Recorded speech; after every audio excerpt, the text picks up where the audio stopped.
Lebih dari 10 juta grup ada di Facebook yang digunakan lebih dari 1,8 miliar orang di dunia setiap bulannya. Salah satu dari sekian banyak grup di Facebook itu adalah sebuah grup di Indonesia yang berhubungan dengan BDSM.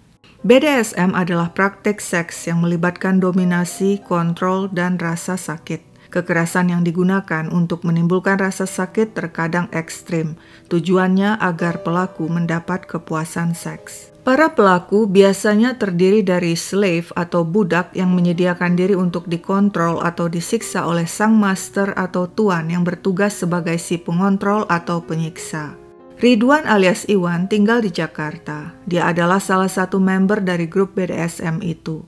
Pada Minggu malam, 9 Juli 2023, Ridwan yang tengah berselancar di grup tiba-tiba mendapat chat dari member lainnya yang memiliki akun bernama GP. GP alias Redo mengatakan dirinya tinggal di Jogja. Dia adalah slave atau budak dan minta Ridwan jadi masternya dalam permainan BDSM yang mereka sebut dengan istilah sin. Ridwan setuju, tapi ada kendala sebab dirinya tinggal di Jakarta sedangkan Redo di Jogja. Di mana mereka akan bertemu untuk melakukan permainan itu? Ridwan pun menghubungi member lainnya yang tinggal di Jogja yakni Waliyin. Kepada Waliyin, Ridwan bilang dia ingin melakukan permainan BDSM dengan Redo, tapi karena dia orang Jakarta, dirinya tidak punya tempat di Jogja untuk melakukannya. Waliyin lalu menawarkan agar permainan dilakukan di tempat kosnya di Krapyak, Triharjo, Sleman, Jogja. Dan demikianlah esoknya 10 Juli pukul 7 pagi, Ridwan yang tinggal di Jakarta langsung naik kereta api ke Jogja dan tiba pukul 3 sore. Dia langsung dijemput Waliyin dengan sepeda motor menuju kos Waliyin di Krapyak, Sleman. Sementara itu menurut Ridwan, Redo minta dijemput di tempat kosnya. Sekitar pukul 11 malam dengan bersepeda motor, Waliyin pun datang menjemput Redo di tempat kosnya di Desa Ngebel, Taman Tirto, Kasihan, Bantul. Keduanya menuju tempat kos Waliyin di Krapyak. 3 orang kini sudah berkumpul, yakni Waliyin, Ridwan, dan Redo. Sin atau permainan akan segera dimulai untuk memuaskan nafsu birahi. Seluruh peralatan sudah disiapkan oleh Ridwan dan Waliyin seperti tali dan lakban. Waliyin lantas keluar kos, menunggu di warung angkringan tidak jauh dari kos, memberikan kesempatan kepada Ridwan dan Redo melakukan permainan alias sin. Setelah mengobrol sebentar, Ridwan dan Redo pun bersiap-siap. Ridwan akan berperan sebagai master, sedangkan Redo sebagai budak atau slave. Redo bertelanjang dada dan tetap bercelana. Ridwan lantas mengikat tangan dan kakinya dengan tali pramuka dan lakban, lalu menutup mulutnya dengan lakban. Redo bersiap dan berdiri menempel ke dinding. Permainan pun dimulai. Ridwan mulai memukul perut dan dada Redo dengan keras. Bergantian berulang kali selama kurang lebih 15 menit. Redo kesakitan dan minta berhenti. Ridwan pun menghentikan pukulan lantas mengelus-elus perut Redo. Saat itu Ridwan merasa birahi dan bergairah. Setelah Redo merasa lebih baik, permainan pun dilanjutkan. Ridwan kembali memukul dada dan perut Redo berulang kali dengan keras. Mendadak Redo ambruk dan terkapar di lantai. Mulutnya mengeluarkan busa. Pemuda itu tidak bergerak. Melihat kondisi Redo, Ridwan panik dan segera menghubungi Waliyin lewat WA dan minta dia segera datang. Setiba di kamar kos, Waliyin melihat Redo terkapar di lantai dengan tangan dan kaki yang masih terikat dan mulut dilakban. Ridwan mengecek nadi di leher Redo. Masih ada denyutan, namun Redo tidak sadarkan diri. Setelah berpikir-pikir, Waliyin mengajak Ridwan menyembelih Redo. Ridwan setuju. Jam sudah menunjukkan pukul 2 pagi, Selasa 11 Juli 2023. Waliyin dan Ridwan menggotong Redo yang sudah tidak berdaya ke kamar mandi dan meletakkan tubuhnya di atas meja kecil dalam posisi telungkup. Waliyin mulai menyembelih leher Redo dengan golok, sedangkan Ridwan membantu dengan memegangi rambut Redo. Di bawah leher ditaruh ember untuk menampung darah. Bergantian mereka membelih leher Redo hingga putus, kemudian menaruhnya di dalam ember. Selanjutnya dengan menggunakan peralatan 3 pisau, 1 golok dan 1 pisau bedah yang telah disiapkan sebelumnya, Waliyin memotong bagian-bagian lainnya dengan dibantu Ridwan yang memegangi tubuh Redo. Pada akhirnya tubuh Redo terpotong jadi 2. Kemudian keduanya memotong bagian-bagian hingga menjadi potongan-potongan kecil termasuk bagian isi perut, juga memisahkan tulang dan daging. Selanjutnya, untuk menghilangkan jejak sidik jari, mereka rebus potongan tangan dan kaki Redo.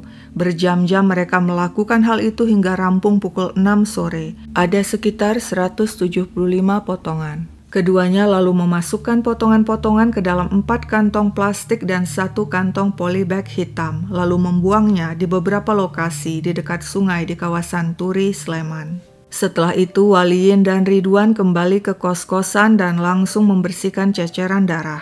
Esoknya, Rabu 12 Juli 2023 pukul 6 pagi, Waliyin mengantar Ridwan ke stasiun Tugu untuk pulang ke Jakarta. Lalu keesokan harinya, Kamis 13 Juli, Waliyin menyusul Ridwan ke Jakarta dengan kereta api. Dia tiba pukul 5 sore dan dijemput Ridwan. Mereka langsung menuju rumah Ridwan di Cipulir, Kebayoran Lama, Jakarta Selatan sebelum akhirnya pergi ke Jawa Barat.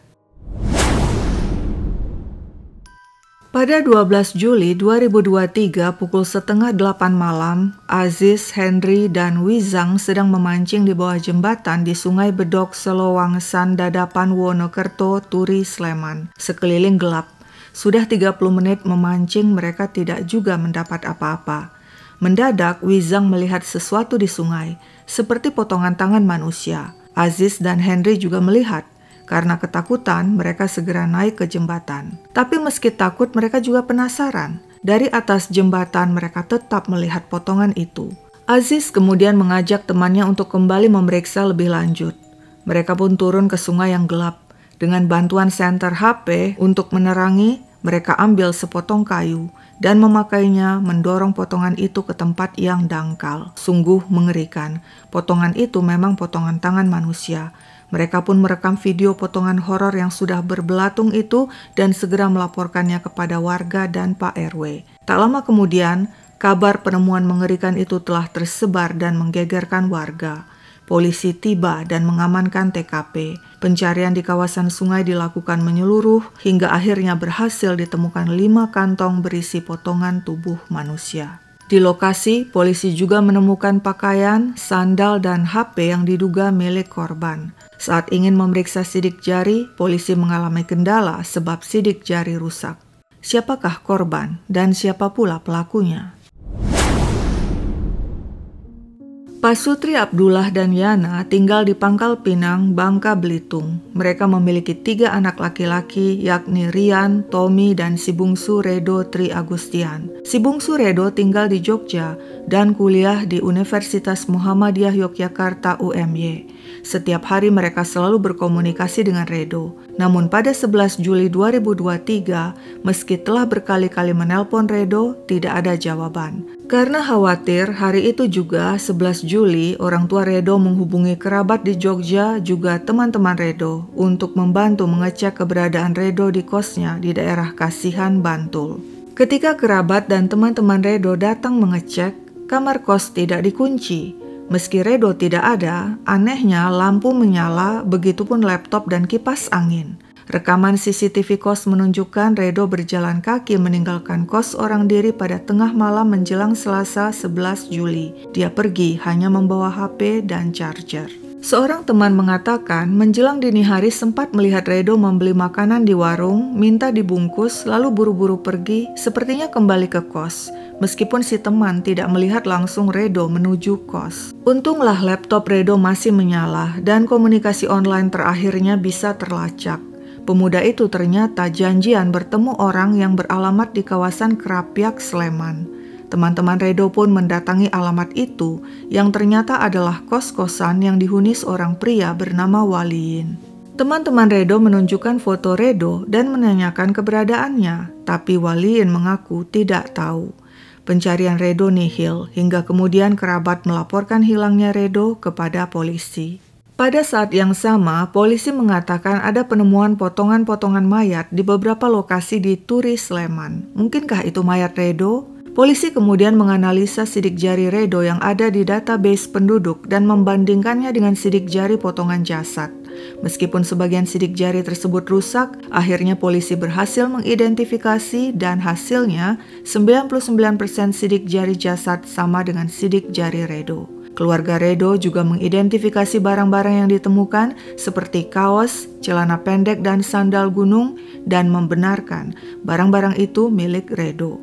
Untuk memastikan lebih lanjut, polisi melakukan tes DNA dan benar jasad yang dimutil tersebut adalah Redo Tri Agustian. Keluarga Redo terguncang menerima kenyataan itu. Redo pergi begitu tiba-tiba dengan cara yang sangat mengerikan. Polisi melakukan investigasi menyeluruh.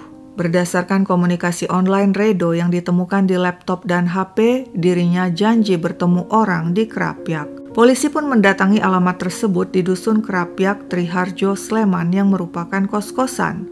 Berdasarkan informasi dari tetangga, penghuni kos tersebut bernama Waliin tapi tidak ada di tempat. Waliin sudah setahun kos di sana, namun warga tidak terlalu mengenalnya. Orangnya tertutup. Saban hari pergi pagi pulang malam karena pekerjaannya di sebuah rumah makan seafood di Kaliurang. Ketua RT mengatakan sejak kos Waliin belum pernah lapor diri dan tidak menyerahkan KTP. Polisi sempat menunggu Waliin, berharap pria itu pulang ke kosnya, tapi yang ditunggu-tunggu tidak muncul juga hingga polisi minta izin pemilik kos untuk menggeledah kamar kos Waliin. Di sana polisi menemukan barang-barang yang mencurigakan, antara lain parang, cangkul, ember berbau anyir darah, meja yang agak berminyak seperti bekas lemak, lalu di kebun juga ditemukan sarung tangan dan pakaian dengan noda darah. Rekan kerja Waliin di rumah makan seafood juga bilang Waliin minta izin tidak masuk kerja beberapa hari. Setelah mengumpulkan data identitas Waliin, polisi melakukan penelusuran lebih lanjut dan berhasil mendapatkan informasi Waliin berada di Jawa Barat. Polisi langsung menuju lokasi, sebuah rumah di Jalan Cempaka Raya Gria, Kabasiran, Parung Panjang, Bogor, Jawa Barat. Di dalam rumah, polisi berhasil meringkus Waliin. Pria itu mengaku telah memutil Redo bersama pria lain yang bernama Ridwan yang ada bersamanya. Saat itu juga, polisi meringkus Ridwan. Persidangan kasus pembunuhan dan mutilasi Redo Tri Agustian digelar di Pengadilan Negeri Sleman dengan terdakwa Waliin bin Kodrat dan Ridwan alias Iwan bin Iis Iskandar.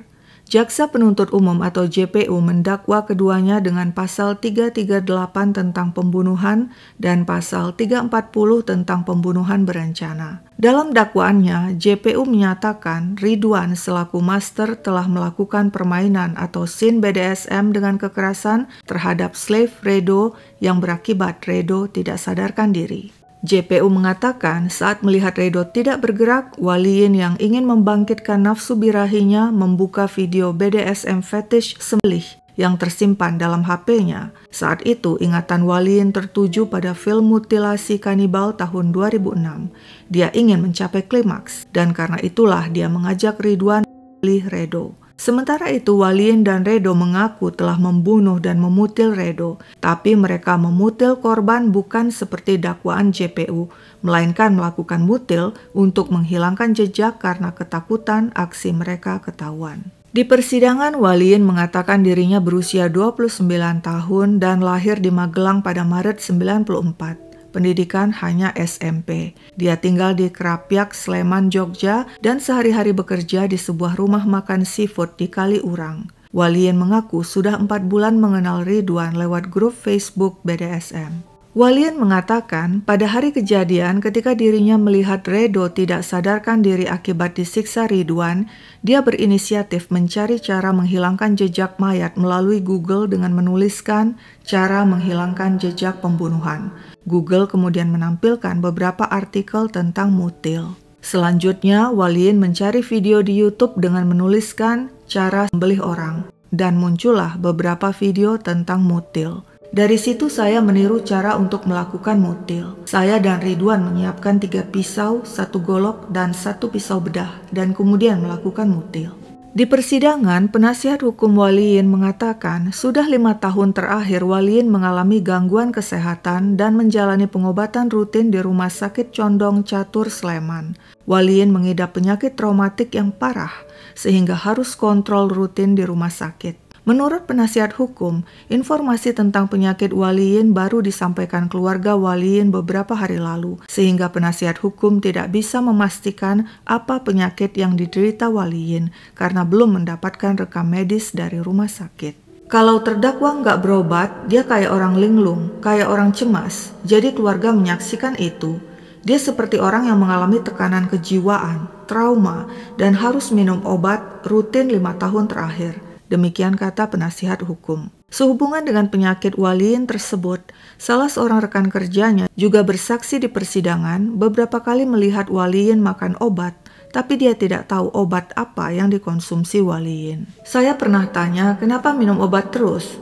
Katanya kalau enggak minum dia merasa ndredeg, tremor. Demikian kesaksian rekan kerja Waliyin.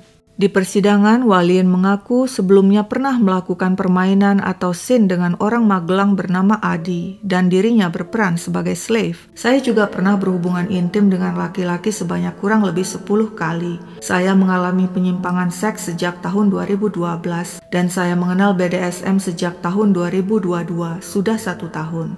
Saat melakukan mutil, saya takut dan gemetaran. Saya merasa berdosa dan menyesali perbuatan saya dan berjanji tidak akan mengulangi. Saya mohon keringanan hukuman karena ibu saya sudah tua dan hidup sendirian. Demikian kata Waliyin kepada majelis hakim. Selanjutnya di persidangan, Ridwan mengatakan dirinya berusia 38 tahun dan lahir di Jakarta pada Maret 85. Dia tinggal di Cipulir, Kebayoran Lama, Jakarta Selatan. Pendidikan SMK Sanawiyah. Pekerjaan membantu orang tua berjualan.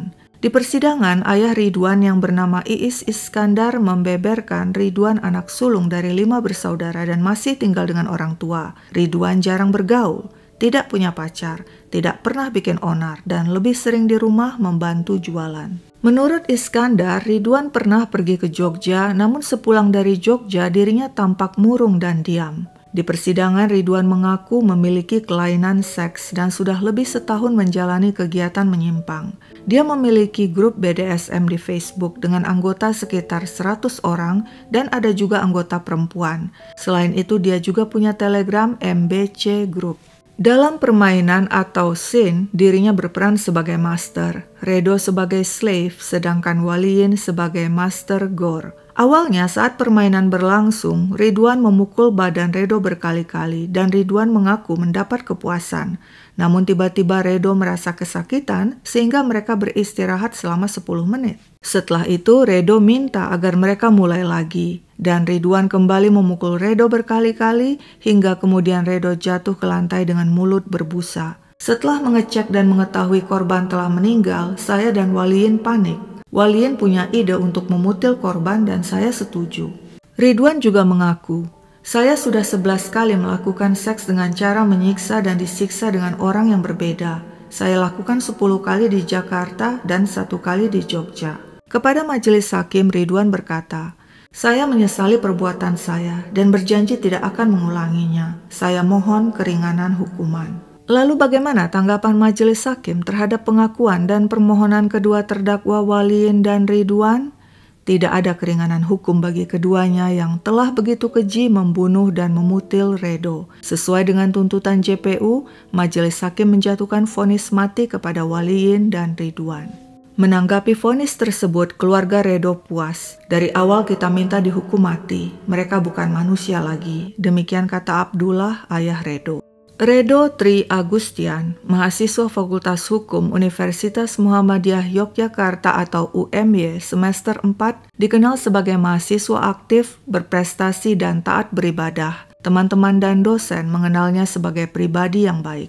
Redo pernah jadi juara Harapan 1 Duta Genre atau Generasi Berencana Jogja 2023 yang menjadi teladan dan motivator bagi remaja dan generasi muda. Sehubungan dengan keterlibatan Redo dalam grup dan perilaku menyimpang, dibantah pihak keluarga dan kampus. Enggak lah, itu kan pengakuan pelaku. Pernyataan itu membuat kami syok. Kita mau marah ya marah ke siapa? Jelas kami dari keluarga tidak terima. Demikian kata Paman Redo kepada media. Wajar saja pihak keluarga berkata demikian sebab memang ada kejanggalan.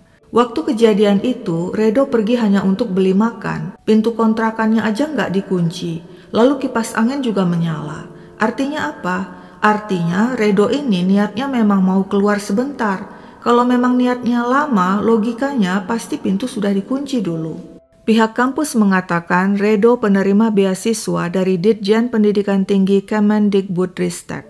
Dalam program beasiswa itu, Redo mengajukan penelitian berkenaan dengan kelompok berperilaku menyimpang yakni LGBT. Penelitian mengharuskan Redo mengumpulkan data primer dengan berinteraksi dan memasuki kelompok-kelompok LGBT atau yang berafiliasi dengan kelompok LGBT. Menurut pihak kampus, Redo tengah berusaha masuk dalam kelompok atau individu yang terlibat LGBT melalui Facebook.